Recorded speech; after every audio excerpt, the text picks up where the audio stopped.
Here at RW Mods. Today we're going to look at this modified 28.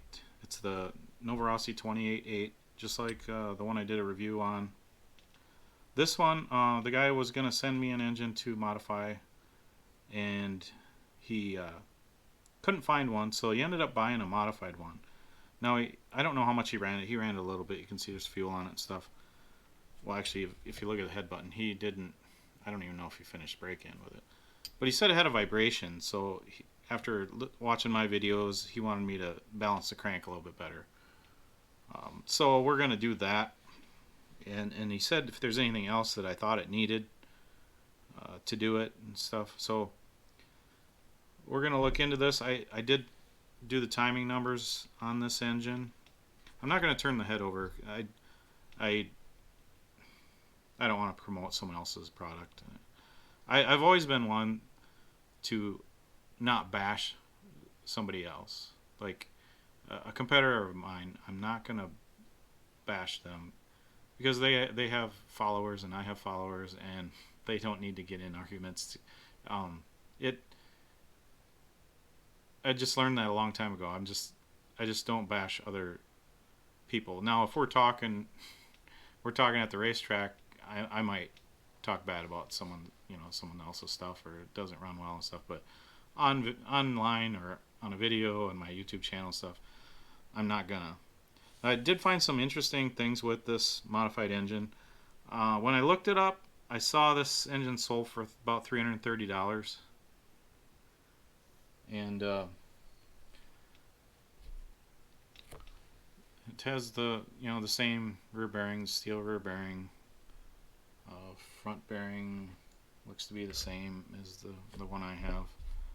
The crank is drilled and filled. Does look like he has the same silicone I have. It's a little bit polished in there, inside the bore of the crank. Could have been when he drilled it, not sure. Looking at it, it doesn't look like the crank timing has been altered. The window here. Just a little bit of a cut here, a little bit of a cut here. Other than the drill and fill, I don't see a lot done to the crankshaft. One thing I noticed when I pulled the head button off was the top of the piston. It's been clamped and then machined to take some material off the top. I have my other piston here. Stock one, 18 millimeters, just a little over 18 millimeters. And this one is so just about a little over a quarter of a millimeter taken off the height. I'm not. That does accomplish something. It's basically it's lowering in the sleeve. Basically moves the stroke down in the sleeve a little bit. Actually, it's the same as if you move the piston or the sleeve up. Other than that, I don't really see anything else done to the piston. If you compare the two.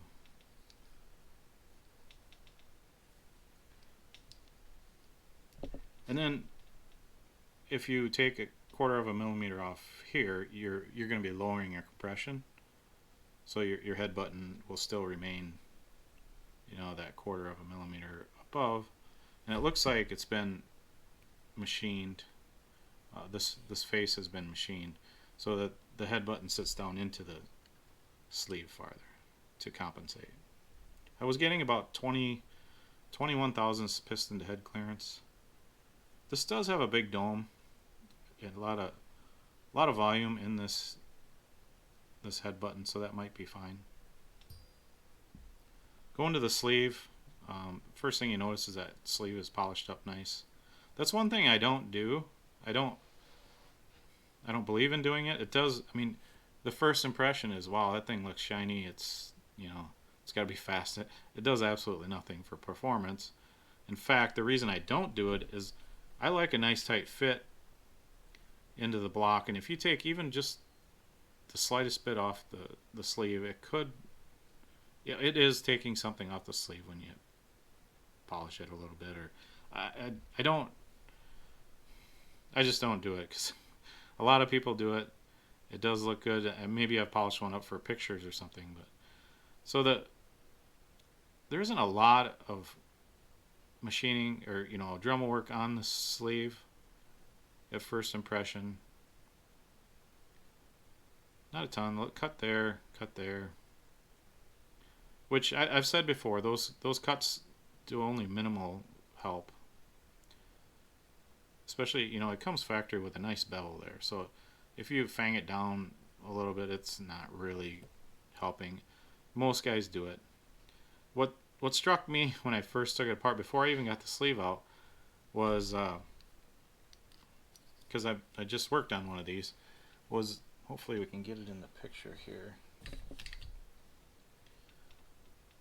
I'm trying to get that. So the exhaust port, before I even pulled the sleeve out, I ran the piston down and I noticed the exhaust port. Let me turn that. See how the exhaust port, that center opens up way before the outsides.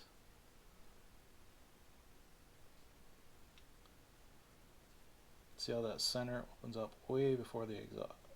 On the exhaust, we have the 3-port exhaust, and that center is so much higher. Now, if you look at my sleeve for mine, you can see it's quite a bit higher. Let's measure. I'm not measuring to the exact point, but I'm just, in general, 15.37.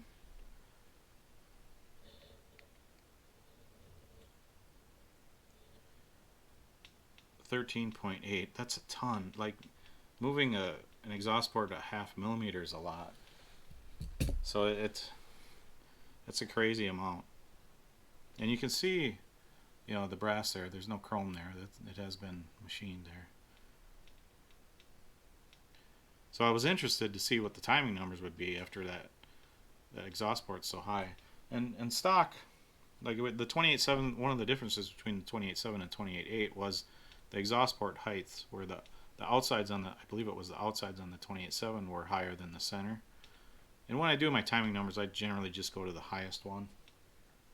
So in this one, when I did the timing numbers, I went to the highest one, not to the lower one.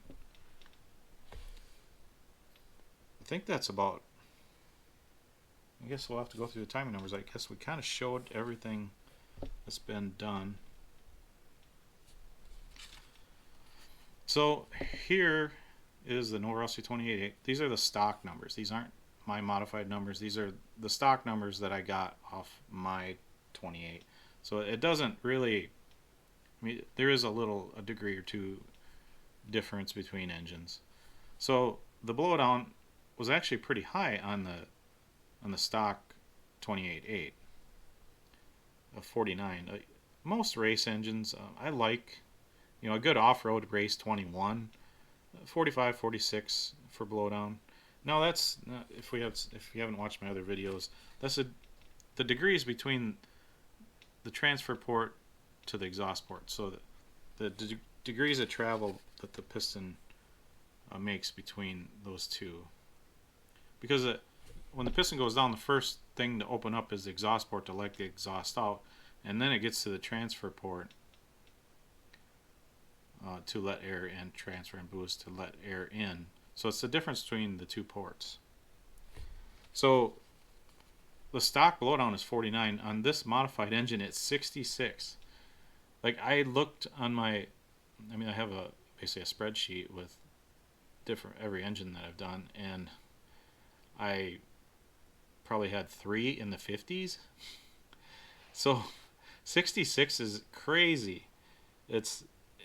I'm not saying it's bad. This engine might, I'll definitely want some feedback from the guy, because he's getting another 28.7 from me, so I'd like to have him compare them for me. But, and like I said, it's just a crazy amount. And then induction open is 146, which on this one is 147. Induction closing 62 and 62. So on the computer program, it must have been really close to 146, or because the total was 208 on both. So it just was on the edge there of measuring 146. So like I said, when I looked at this, I don't really see that the timing has been altered. I guess I did say that there is one cut here too. I didn't show this. So overall, that's just a crazy amount, and the thing that it makes it not quite as bad is that that's a small amount of area across there. I mean, if it was both the outside ports opened up that much, it would be crazier. It'd be even crazier. But it is a fairly small area. But I'm really interested to see how this engine runs, because I don't think it's gonna work that well. I'm not. I'm not gonna say it's gonna work or not work, but it's kind of crazy. The on-road engines, and then to not touch the induction opening and closing too. So we're gonna. He basically was just complaining about the vibration, and there are certain engines at a certain RPM they'll kind of vibrate a little bit and then they'll go out of it and stuff. But like I said, when I basically review any 28, the pistons are heavy, and the cranks don't look a whole lot different. There's a little more meat on this crank than a 21, but the pistons are big on it, so you need that much more counterweight. So I'm gonna do some grinding on this, and then probably do a carbide insert. So here's my crank in comparison. And I don't like to take a lot of material off. I do like to take material off the back side, because that's actually the same as adding weight to the other side, so that helps. But I just usually I like to give a little nicer flow out there. But most of the cuts of the Dremel cuts and stuff don't really do a lot. Most of it's in the timing, and this one definitely has some timing. So I guess that's it on this one. Hopefully we get some feedback down the road, and I'll do a video on it, and at least what I heard, how it performed and stuff. So thanks for watching. Bye.